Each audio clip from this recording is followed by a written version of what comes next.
बालाघाट शहर में पहली बार लेजर हेयर रिडक्शन। अनचाहे बालों को अब निकाले आसानी से, बिना दर्द के।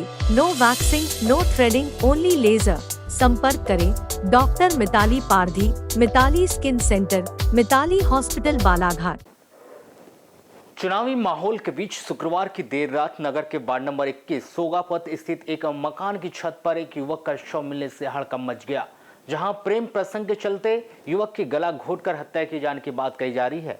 मृतक का नाम बैयर चौकी वार्ड नंबर 6 निवासी 32 वर्षीय युवराज पिता अर्जुन सिंह राठौड़ बताया गया है, जहां से कोतवाली पुलिस ने युवक का शव बरामद कर आवश्यक कार्रवाई करने के बाद शव जिला अस्पताल में पोस्टमार्टम करवाकर अंतिम संस्कार के लिए परिजनों के सुपुर्द कर दिया है। तो वहीं मामले की जांच शुरू कर दी गई है। प्राप्त जानकारी के अनुसार 17 नवंबर शुक्रवार को अपने मताधिकार का उपयोग करने के बाद युवराज ने अपने भाई अन्नू ठाकुर को फोन कर कुछ पैसे मांगे थे, जहां उसके भाई अन्नू ठाकुर ने उसे फोन पे के माध्यम से 700 रुपए भेजे थे। बताया जा रहा है कि पैसे मिलने के बाद युवराज सोगापत वार्ड नंबर 21 स्थित एक किराए के मकान में रहने वाली अपनी विवाहित प्रेमिका से मिलने के लिए उसके कमरे में गया था, जहां उसी मकान की छत पर युवराज का शव मिला है, जिसके गले पर, शरीर पर नाखून के निशान पाए जाने पर उनके परिजनों के द्वारा युवराज की हत्या किए जाने की आशंका जताई गई है। उधर परिजनों से मिल रही सूचना पर कोतवाली पुलिस ने मौके पर पहुंचकर मृतक के शव को बरामद कर पंचनामा सहित अन्य आवश्यक कार्रवाई पूरी की। वहीं शनिवार सुबह शव का पोस्टमार्टम करवाकर अंतिम संस्कार के लिए शव परिजनों के सुपुर्द कर दिया गया। वहीं इस पूरे मामले की जांच भी शुरू कर दी गई है। बताया जा रहा है कि युवराज अविवाहित था, जो ड्राइवरी का काम करता था, जबकि उसकी प्रेमिका विवाहित थी, जिसका युवराज के अलावा किसी अन्य और युवक के साथ भी प्रेम प्रसंग चल रहा था। बताया गया कि युवराज शुक्रवार की रात अपनी प्रेमिका से मिलने सोगापत स्थित किराए के मकान में गया था, जो देर रात तक घर वापस नहीं लौटा।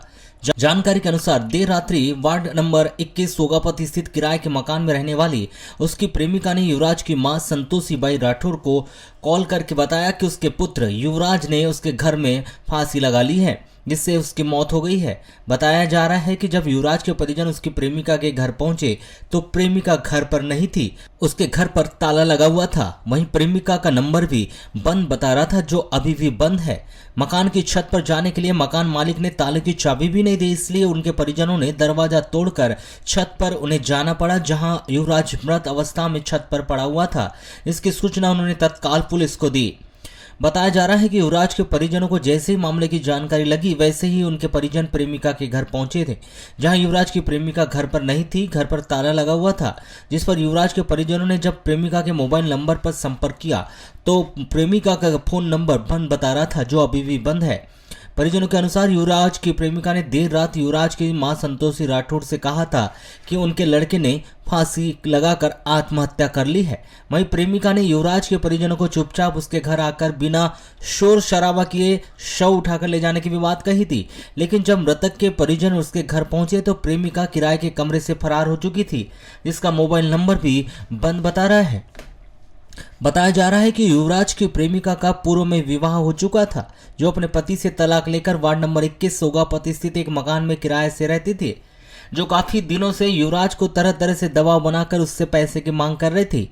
जानकारी के अनुसार प्रेमिका ने युवराज से करीब 4 लाख रुपए की डिमांड की थी, जिसकी कॉल रिकॉर्डिंग भी उसके परिजनों के पास सुरक्षित होने की बात कही जा रही है। तो वहीं मृतक के परिजनों से मिल रही जानकारी के अनुसार युवराज की प्रेमिका अपराधी प्रवृत्ति की है, जो युवराज से अक्सर पैसों की मांग करती थी। पति से तलाक लेने के बाद उसने युवराज को अपने प्रेम जाल में फंसाया था और पैसे की मांग करते रहती थी। बताया यह भी जा रहा है कि कुछ दिनों से युवराज की प्रेमिका युवराज से पैसों की मांग कर रही थी और पैसे न मिलने पर बैयर चौकी स्थित रेलवे पटरी पर लेटकर ट्रेन से कटकर आत्महत्या किए जाने की भी धमकी दी जा रही थी। वहीं युवराज और उसके परिवार को फंसाने की भी धमकियां देती रहती थी, जिसने हाल ही में युवराज से 4 लाख रुपए की भी मांग की थी, जिसकी फोन रिकॉर्डिंग भी उनके पास मौजूद है। जब युवराज ने उसे पैसे नहीं दिए तो उसने अपने घर बुलाकर अपने साथियों के साथ मिलकर युवराज की हत्या कर दी। ये जो मृतक है, ये कौन है, क्या नाम था इनका? ये मेरा छोटा भाई है, इसका नाम युवराज है। कैसे मृत्यु हो गई इनकी? मृत्यु ऐसे हो गई कि भैया इसकी एक गर्लफ्रेंड है पूजा नाम की, ये उससे मिलने के लिए गया था। कहाँ? ये सोगापत गली, सोगापत गली में गया हुआ था। एक छोटे भाई ने छोड़ा था, तो उस मृतक ने हमको रात में फोन किया, बोले आपके लड़के की मृत्यु हो चुकी है, आप चुपचाप लाश उठाओ निकल जाओ। किसने फोन किया? वो उस लड़की ने, पूजा नाम की लड़की है, उसने फोन करी और मेरे घर कमरे में हल्ला नहीं करना, बोले चुपचाप लाश उठाना और आप चले जाना। और वो अपनी लड़की खुद फरार हो गई अपने घर से। तो आप जब गए तो कहाँ जब हम लोग गए तो वहां पे ये गच्ची के ऊपर में, छत के ऊपर में पड़ा हुआ था।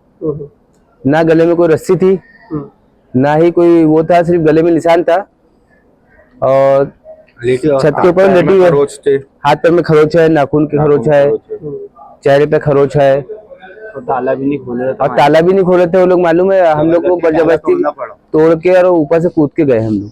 अच्छा, तो मकान मालिक को बोले नहीं चाबी? मकान मालिक को बोले तो मकान मालिक बोलता मेरे को मतलब नहीं है, मैं नहीं दे पाऊंगा। फिर हम लोग, क्या लगता है? हमारे भाई की हत्या की गई है और हत्या में पूजा और उसके साथ पे 2-3 लोग अन्य शामिल है। हाँ, 4 लाख रुपए मांगने की रिकॉर्डिंग है। वो लड़की आए दिन लोगों को ब्लैकमेल करती थी। इसके पहले भी वो किसी बच्ची को बेचने के इस पे जेल काट के वापस आई हुई है। आए दिन वो नए लोगों को फंसाती है। क्या वो युवती की शादी हो गई है? युवती की शादी हो गई, उन्होंने अपने पति को ही फंसा के उससे तलाक ले लिया, उससे भी पैसा लिए।